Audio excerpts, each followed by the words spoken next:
Amém? Glória a Deus. Romanos capítulo 15, versículo 1, até o versículo 7, diz o seguinte: ora, nós que somos fortes na fé, temos de suportar as debilidades dos fracos e não agradar a nós mesmos. Portanto, cada um de nós agrade ao próximo no que é bom para a edificação. Porque também Cristo não agradou a si mesmo. Pelo contrário, como está escrito: os insultos dos que te insultavam caíram sobre mim. Pois tudo o que no passado foi escrito, para o nosso ensino foi escrito, a fim de que, pela paciência e pela consolação das Escrituras, tenhamos esperança. Ora, o Deus da paciência e da consolação lhes conceda o mesmo modo de pensar de uns para com os outros, segundo Cristo Jesus, para que vocês, unânimes e a uma só voz, glorifiquem o Deus e Pai de nosso Senhor Jesus Cristo. Portanto, acolham uns aos outros, como também Cristo acolheu vocês para a glória de Deus. Amém? O tema da nossa mensagem hoje é: viva para fortalecer o seu irmão. Viva para fortalecer o seu irmão. Aqui, no tema da nossa mensagem, nós já encontramos o propósito, o objetivo, a razão de sermos igreja. De sermos igreja. Viva para fortalecer o seu irmão. Nós vamos olhar para esse texto e eu quero começar chamando a atenção de vocês para o seguinte fato. Paulo sabia de algo, e Paulo está escrevendo à igreja, Paulo está escrevendo essa carta à igreja de Roma. Então preste atenção, Paulo sabia de algo que muitas das vezes nos esquecemos. Paulo sabia de algo, então ele nos faz lembrar, pelo Espírito de Deus, através desses escritos, ele nos faz lembrar aquilo que muitas das vezes nós esquecemos. A igreja é formada por pessoas fortes e fracas na fé. Preste atenção. Paulo sabia disso. E muitas das vezes nós nos esquecemos. E por não saber princípios tão poderosos e preciosos que estão na palavra de Deus, perdemos a nossa essência. Perdemos a nossa razão, não entendemos o sentido, o propósito. Muitas das vezes ainda imaginamos, ainda pensamos que igreja é se reunir domingo. Igreja é se reunir nas casas, na célula. Igreja é quando a gente vem aqui numa reunião e para juntos cultuar a Deus. A gente tem esse entendimento, muitas das vezes, de que a igreja é exatamente esse endereço, aonde essa instituição está estabelecida. A gente diz, vamos à igreja, né? A gente diz, vamos à igreja. Hoje eu vou no culto.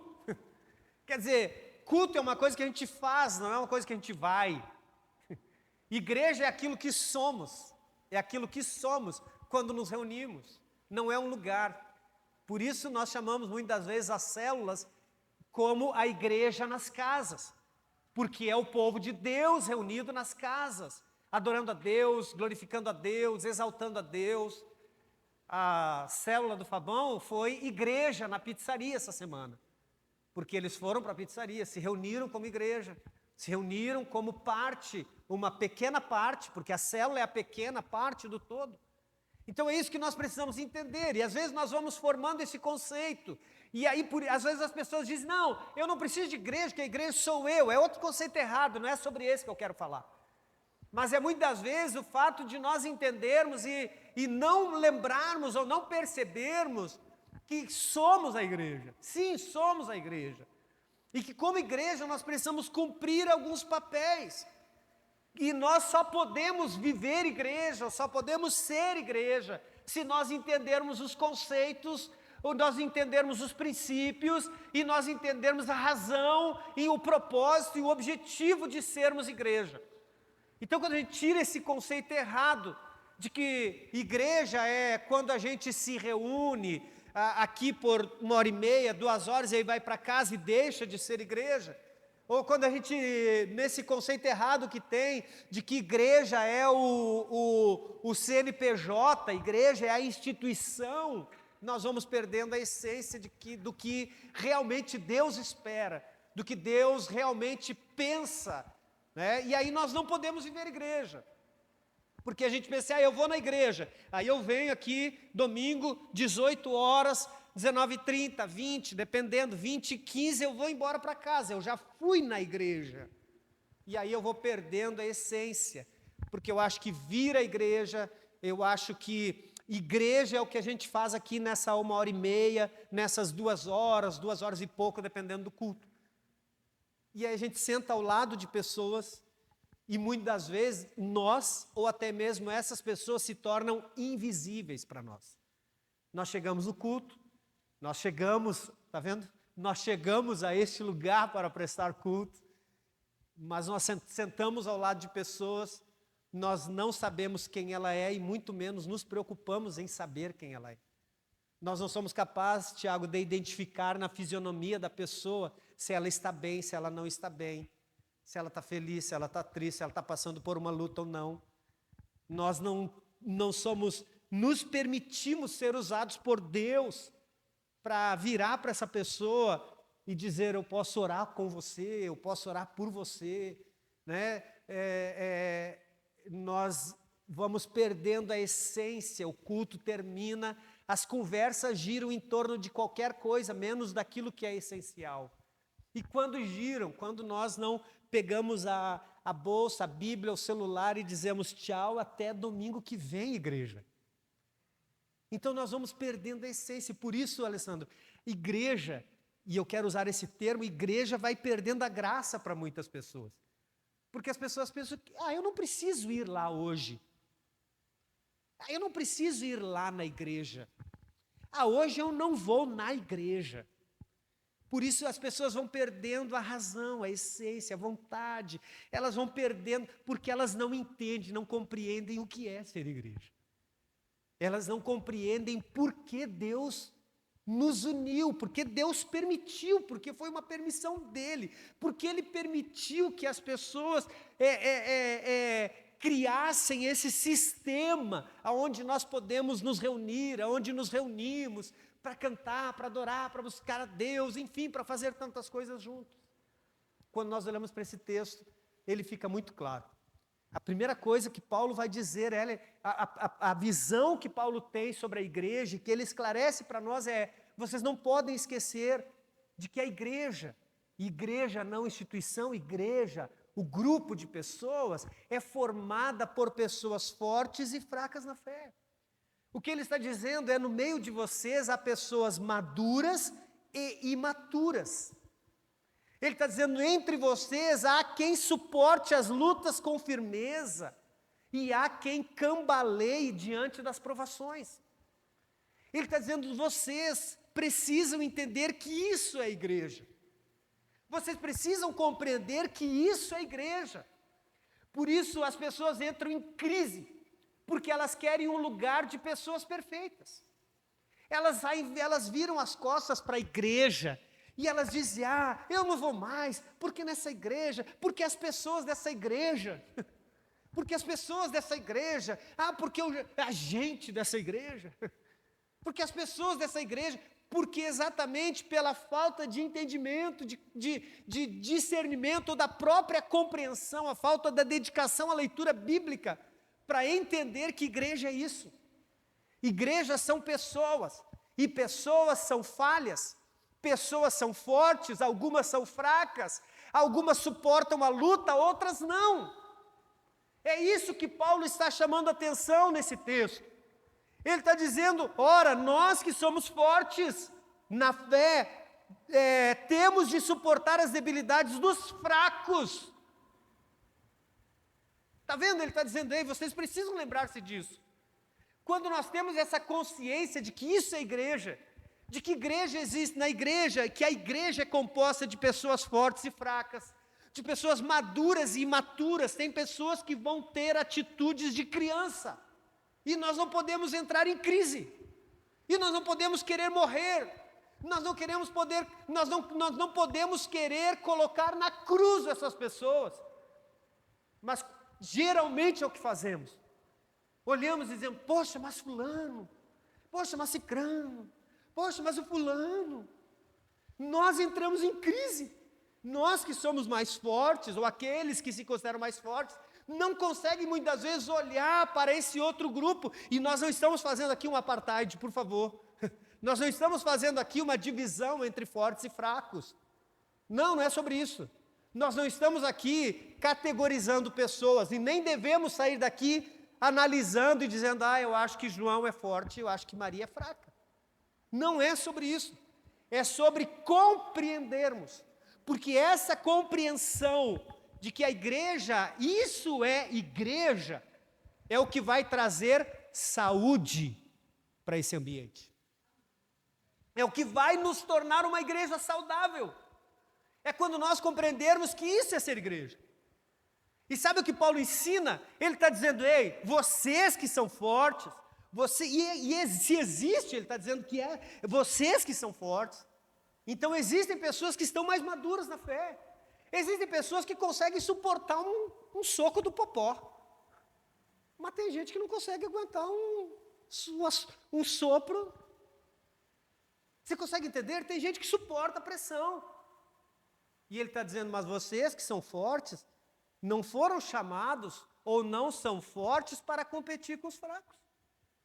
Ele está dizendo, vocês que são fortes, não foram chamados para se sentirem melhores do que os fracos.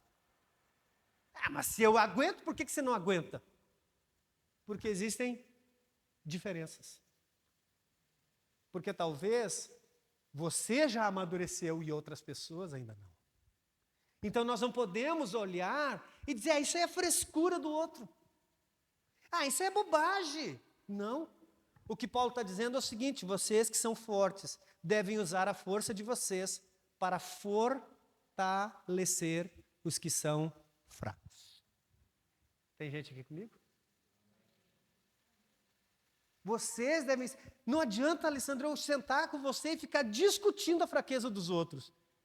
Eu preciso me colocar, me posicionar como alguém forte e ir até esses que eu percebo que estão mais fracos e ajudá-los a se fortalecerem na fé. E preste atenção, aqui o texto já fica claro, não existe omissão. Podemos ser omissos, mas não é o propósito, não é a proposta, não é a essência do ser igreja. Pode até que sejamos omissos, mas não é esse o entendimento, o conceito, ou não é isso que Deus espera. Então Paulo está dizendo, olha, nós que somos fortes, não é uma opção, temos de suportar as debilidades ou as fraquezas dos fracos e não procurar agradar a nós mesmos. Importa que eu estou crescendo espiritualmente, importa que eu estou lendo a Bíblia incansavelmente, importa que eu estou me alimentando. Olha como eu estou forte aqui, olha que minha vida espiritual como está. Ele está dizendo, não é isso, isso é agradar-se a si mesmo. Ele está dizendo, não, o intuito não é agradar-se a si mesmo, não é chegar para Deus, porque isso é farisaísmo, é chegar para Deus, Deus, eu não sou como o Éder, porque olha como que o Éder, olha lá, olha aqui como que eu oro, eu não sou como o Éder, Deus, olha aqui o meu dízimo, olha aqui a minha quantidade de presença no mês. Paulo está dizendo, não, você está buscando glória para si. E Jesus usa isso. Ele está dizendo, olha, quando vocês forem orar, não orem. Ele está usando a oração, mas pode servir para qualquer exemplo. Ele está dizendo, quando vocês forem orar, não sejam como os fariseus, que vão lá orar e dizer, Senhor, tu sabes que eu dou o dízimo de tudo que vem na minha mão, tu sabes que eu jejuo, tu sabes o que eu jejuo 24 horas. Agora olha lá aquele lá, não consegue jejuar 2 horas, não consegue se abster de um alimento. Olha lá aquele lá, vem na igreja 1 vez por mês. Paulo está dizendo, ei, a força que Deus deu a vocês, o fato de vocês já estarem mais maduros deve servir para ajudar aqueles que estão mais fracos. há uma responsabilidade. Ele está dizendo temos, não existe opção, não pode existir omissão. Ele está dizendo temos de suportar as debilidades dos fracos e não agradar a Deus, e não agradar a nós mesmos. Em outras palavras, o que Paulo está dizendo é o seguinte: quem tem a fé mais sólida deve usá-la para sustentar o próximo e não para julgar. E não para julgar, para sustentar. É quem está de pé que está em condições de estender a mão a quem está caído. Você não consegue visualizar uma igreja saudável vivendo disso? Vivendo assim? Vivendo princípios como esse? Onde as pessoas respeitam umas às outras.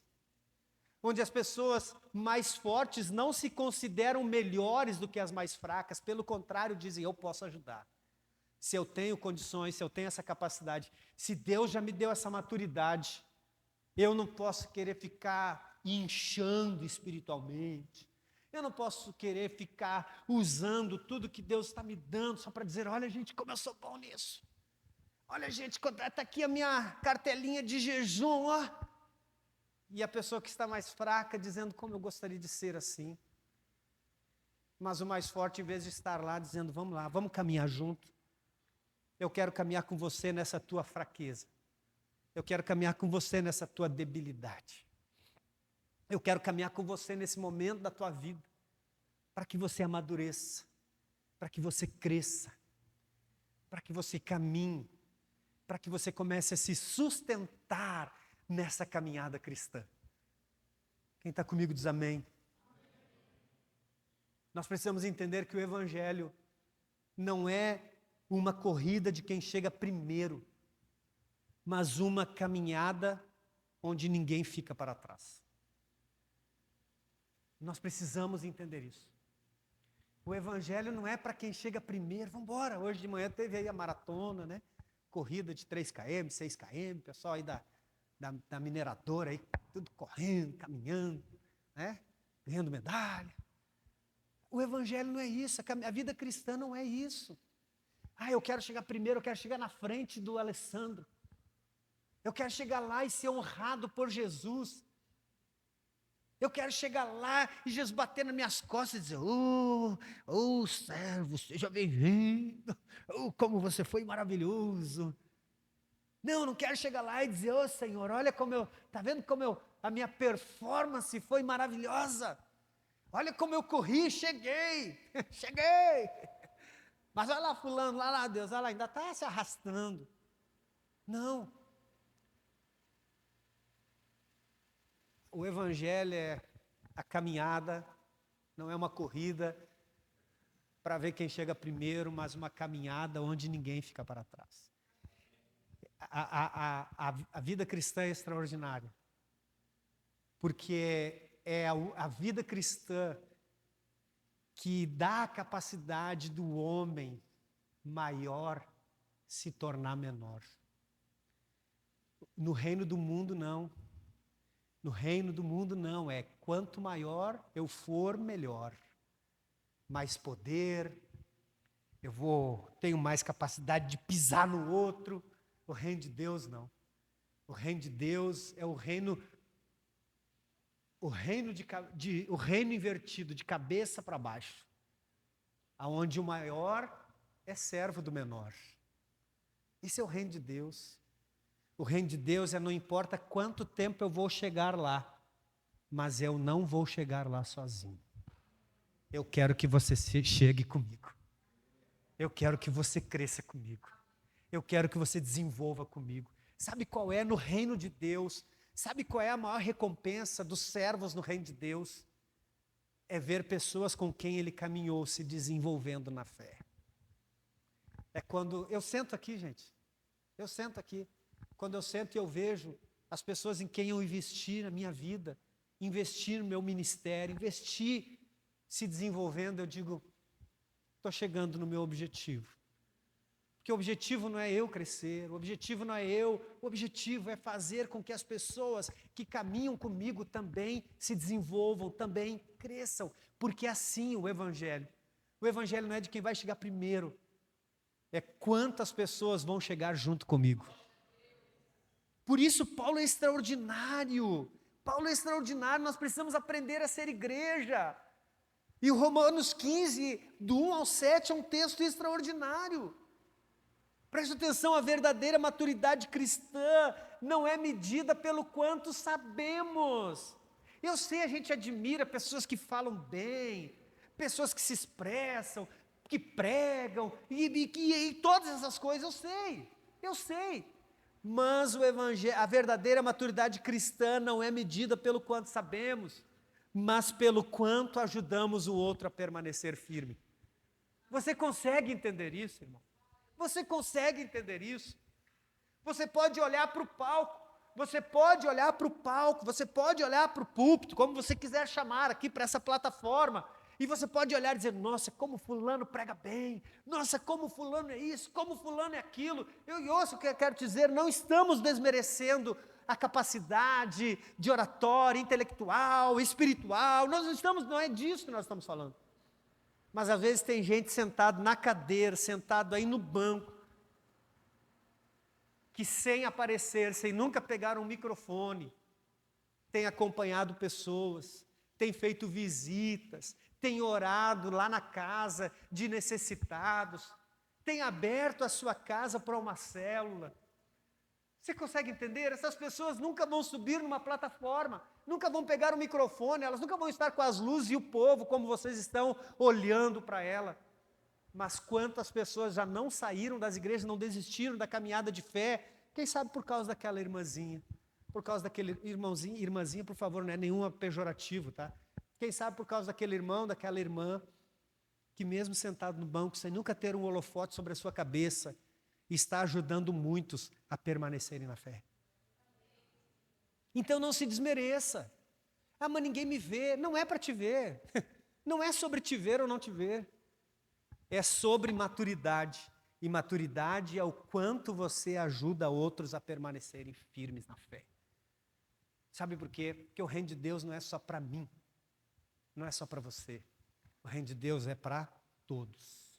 Todos. Preste atenção.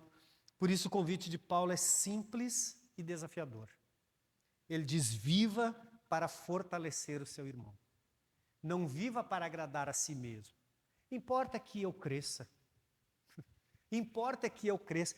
Ah, eu não tenho tempo para me importar com o irmão. Não, pastor, eu estou firme. Tá, mas e o irmão? Você conhece algum irmão? Ah, mas aí com eles não tem nada que ver. Cada um que se vire. Parei que eu vou procurar aqui. Cada um que se vire. Cada um que se vire. Cada um que lute. Cada um que se vire. Ah, procura aí ver se está aí. Cada um que se vire. Não está. Não está. Aqui está. O forte ajuda os mais fracos. E sabe que até o forte vai precisar de ajuda? Até o forte, porque tem alguém mais forte que ele. Gente, é maravilhoso isso. Ser igreja é a coisa mais linda que existe. É espetacular. É porque a gente não descobriu ainda essa essência. Nós nos vinculamos a uma instituição, uma denominação, né? Domingo a gente toma um banho, lava o cabelo, né? As mulheres dão uma caprichada, né? O homem vai lá, aí ele escolhe uma camiseta, a mulher diz, ah, bem, não, né? Põe uma mais legal, hoje é domingo, nós vamos na igreja. Aí vem para a igreja, né? Aí põe aquela roupa bacana, né? Um perfumezinho aqui, ó, vem para a igreja, né? E a gente acha que pronto, está feito. A gente sai daqui, vira as costas. Estou louco para chegar em casa de uma vez. Domingo que vem eu volto. Domingo que vem eu volto. Se nada acontecer, nós estamos perdendo de ser igreja, porque não entendemos o que é ser igreja. Ora, põe lá de novo, Emily. Ora, não é orar. Ora. Poxa, ele está dizendo, ei, nós que somos fortes na fé, temos de suportar as debilidades dos fracos e não agradar a nós mesmos. Não é sobre mim, é sobre o outro. É sobre quem não está aqui. É sobre quem já não está vindo. Isso não é trabalho meu, é trabalho do pastor. Eu não ganho para isso. Os obreiros que façam. Os líderes que se virem. Tem alguma coisa que nós não entendemos ainda. Mas hoje nós vamos entender. Ele diz, portanto, cada um de nós. Cada quem? Cada quem? Cada um de nós. Ele não está falando cada líder. Deixa eu procurar se tem aqui cada líder. Cada líder. Não. Cada um de nós. Agrade ao próximo no que é bom para a edificação. Porque também Cristo não agradou a si mesmo. O nosso exemplo. Meu Deus do céu. Preste atenção. O cristianismo não é sobre viver para si mesmo. É sobre viver como Jesus viveu. E sabe como Jesus viveu? Jesus viveu para o bem do outro. Jesus viveu para o bem do outro. Tem alguém comigo? Jesus viveu para o bem do outro. E isso é cristianismo. O que passar disso é egocentrismo. Se eu não tenho... Nós cantamos aqui. Se eu não tenho a ti, não tenho nada. Nada eu serei sem ti, Senhor. Só tua presença é o que me basta. Eu te levarei por onde for. Eu não sou muito adepto dessas teologias, mas o pastor Lucinho Barreto falou que o momento que a gente mais mente é no louvor, que a gente canta umas coisas que não vive. Vocês cantaram, eu te levarei por onde for. Amanhã eu vou ligar para os amigos de vocês, parentes de vocês, para saber, escuta, os colegas de vocês, escuta, Jesus chegou aí? Eu disse, como assim? Não, Jesus chegou aí, não chegou? Não tem nenhum Jesus aqui. Não, o Jesus que está no Fábio. Chegou aí? Com a compaixão, com a misericórdia, com a bondade. Pesado, né? Eu sei que é pesado. Mas essa é a vida cristã, gente. Por isso que o mundo está do jeito que está. Porque a gente diz, eu não vou me meter. A gente diz assim, eu não posso testemunhar no meu trabalho. Você pode não abrir a Bíblia no teu trabalho. Você pode não reunir todo mundo e dizer, vem cá que eu vou fazer uma oração lá. Tudo bem, você pode que não, porque a empresa pode não te permitir. Mas ser cristão, ninguém pode te impedir. E se você é cristão, você é diferente de todo mundo que está lá. Quem está comigo aí diz amém. Está pesado o negócio ou não? É bom demais ser cristão. O cristianismo é maravilhoso. Olha só. Cristianismo não é sobre viver para si mesmo, é sobre viver como Jesus viveu. E Jesus viveu para o bem do próximo. Eu quero encerrar falando de algumas razões para nós vivermos verdadeiramente como Cristo quer que a gente viva. Primeiro, versículo 3 vai dizer, porque também Cristo não agradou a si mesmo. Meu Deus, Cristo não agradou, não viveu para si.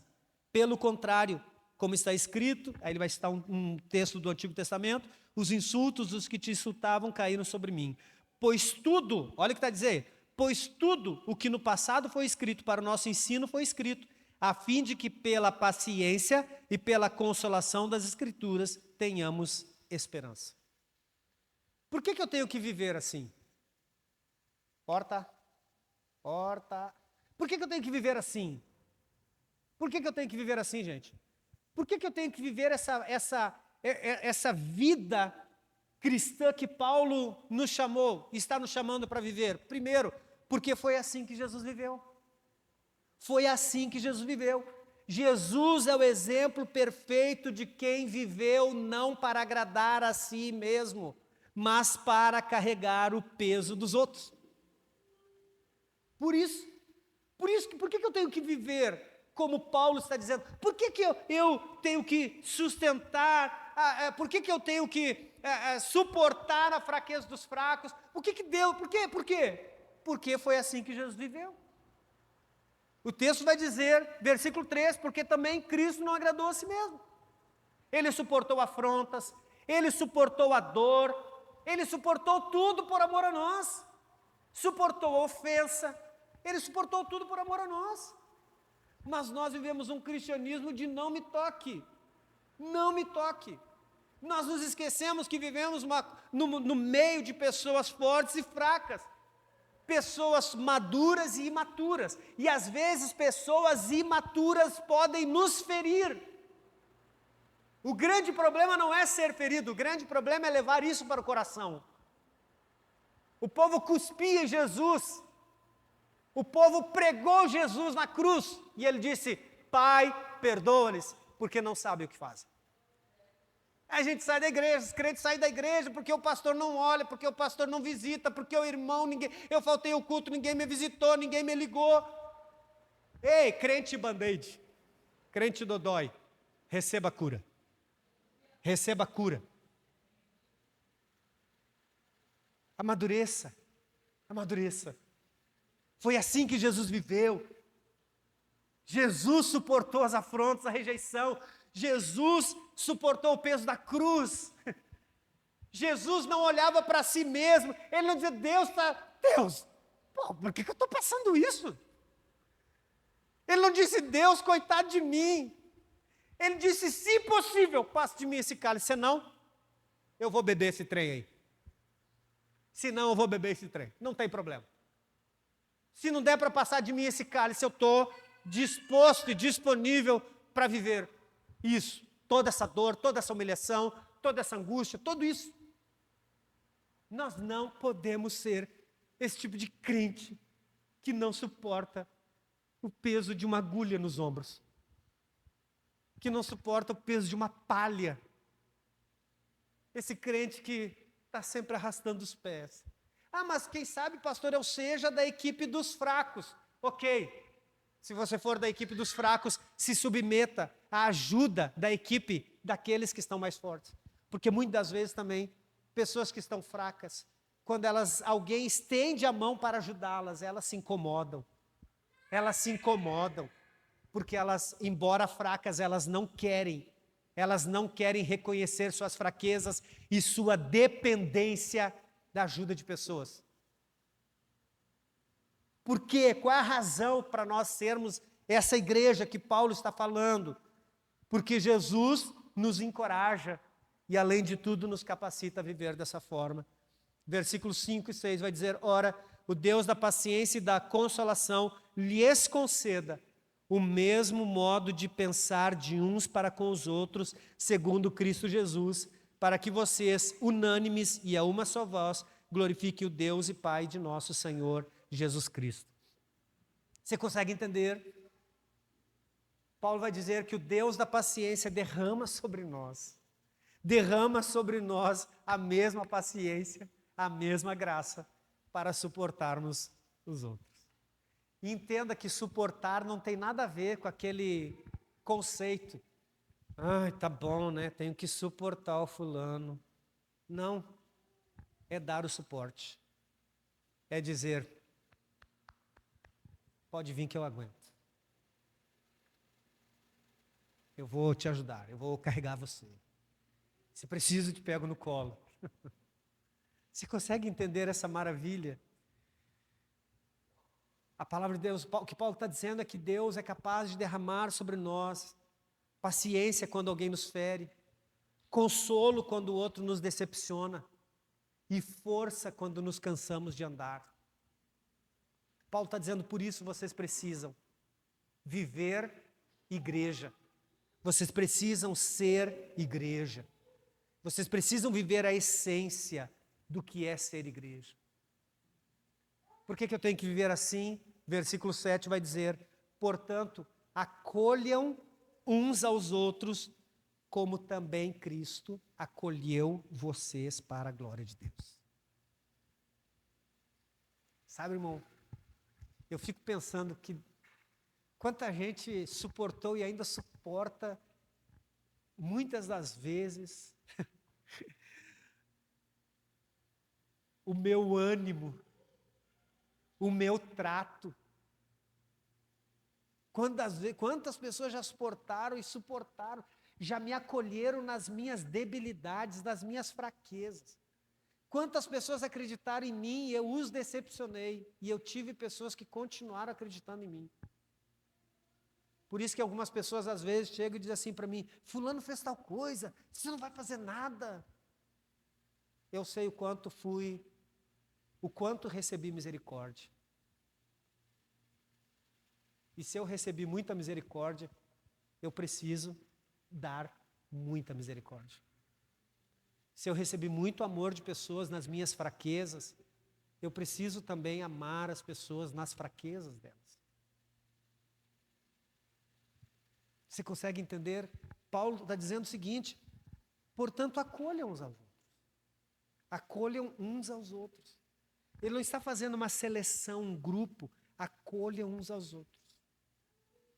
Independente do time que ele torce, do partido político que ele vota, independente da cor da pele, nacionalidade, grau de escolaridade, independente da condição social, se é rico, se é pobre, miserável, acolham uns aos outros.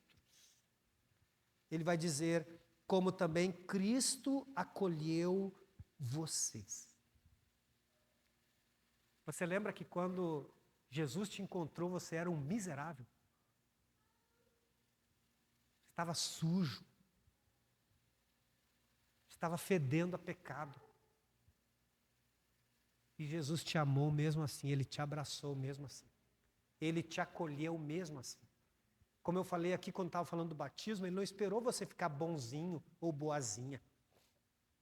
Ele não esperou você arrumar o cabelo. Ele encontrou você. Eu vi um vídeo, agora apareceu para mim o algoritmo. Eu vi um vídeo de uma prisão, como é que a gente chama nos Estados Unidos essa prisão? Quando a pessoa está lá, vai morrer lá. Não é perpétua, prisão... essas prisões, pena máxima aí, que o pessoal vai ficar lá, não vai sair mais. O cara vai morrer lá. Eu vi um vídeo dos caras implorando o batismo. Implorando o batismo, chorando, pastor lá para batizar, e aqueles homens enormes, aqueles homens que sabe lá o que eles fizeram para estar ali, aqueles homens implorando o batismo com lágrimas nos olhos. Em nenhum momento eu vi o pastor dizendo, não, cara, depois de tudo que você fez. Eu fazia culto na delegacia em Água Clara, e tinha um presidiário lá, ele só tinha amarrado um cara na caminhoneta dele e arrastado o cara na BR, só isso. Ficou só os pés amarrados. O resto do corpo se arrebentou todo na BR. E as pessoas diziam para mim, cara, o que você vai fazer lá? Aquele cara isso, aquele cara aquilo, aquele cara aquilo outro. E eu ficava pensando, exatamente isso. Se Cristo me acolheu, eu nunca coloquei alguém, amarrei alguém na caminhonete e arrastei na BR. Mas também era um pecador condenado ao inferno. E se Cristo me acolheu com as minhas dúvidas, as minhas fraquezas, as minhas debilidades, as minhas dores, por que eu não posso acolher as pessoas se Cristo habita em mim? Se Cristo habita em mim, o time de futebol, o partido político, a cor da pele, a condição social, não pode ser o fator distanciador das pessoas. Eu não posso escolher a quem amar. Eu não posso escolher a quem estender a mão. Eu não posso escolher a quem ser misericordioso. Paulo está dizendo, portanto, acolham uns aos outros, como também Cristo acolheu vocês. Jesus nos recebeu com nossas falhas, com nossos pecados. E você pode dizer, mas o meu pecado não é tão grande. Não existe, é pecado. Não existe. Mas é injusto, pode pensar o que você quiser. Porque a tua justiça não é a justiça de Deus. Você pode dizer assim, mas eu não posso me comparar com um bandido, coisa... Não importa. Socialmente, talvez não dê. A gente não tenha como fazer comparações. Mas espiritualmente, Paulo vai falar na sua carta aos Romanos, capítulo 3, versículo 23, todos pecaram. Quantos pecaram? Quantos? Todos pecaram e destituídos estão da glória de Deus. A não ser que se arrependa. A não ser que se arrependa. João e Maria continuarão pecadores distantes de Deus. Seja o maior assassino desse mundo, ou seja, simplesmente aquele que nunca fez nada de errado, socialmente falando, mas nunca arrependeu-se dos seus pecados, nunca aproximou-se de Jesus, reconheceu a Ele como Senhor e Salvador da sua vida. O acolhimento é o reflexo visível do Evangelho. A maior pregação do Evangelho é o acolhimento das pessoas. Sabe, é quando a igreja acolhe todos que se aproximam, quando a igreja acolhe o perdido, quando a igreja acolhe o fraco, quando o cara continua fazendo coisa errada, mas ele sabe que ele continua sendo amado, não pelo seu erro, mas por quem ele é. Cristo é revelado. As pessoas dizem, encontrei Jesus na vida dessa comunidade. Porque embora todo arrebentado, embora com a vida toda errada, embora fazendo as coisas que continuo fazendo, as pessoas continuam me amando. E o amor de Cristo só é revelado através de mim e de você. Não tem Cristo aqui, ninguém vê Cristo aqui. Nós podemos até colocar uma imagem de Cristo aqui, se você quiser, mas não é Cristo. Cristo não é revelado na imagem. Cristo não é revelado no gesso, na madeira. Cristo é revelado em nós. Cristo é revelado em nós. É isso que nós precisamos pensar. Viver para fortalecer o irmão é viver como Jesus viveu. É deixar de viver para si mesmo e começar a viver para a glória de Deus. Jesus é o modelo. Jesus é o poder para vivermos assim. E Jesus é o motivo. Mas por que você faz isso ainda? As pessoas fazem o que fazem.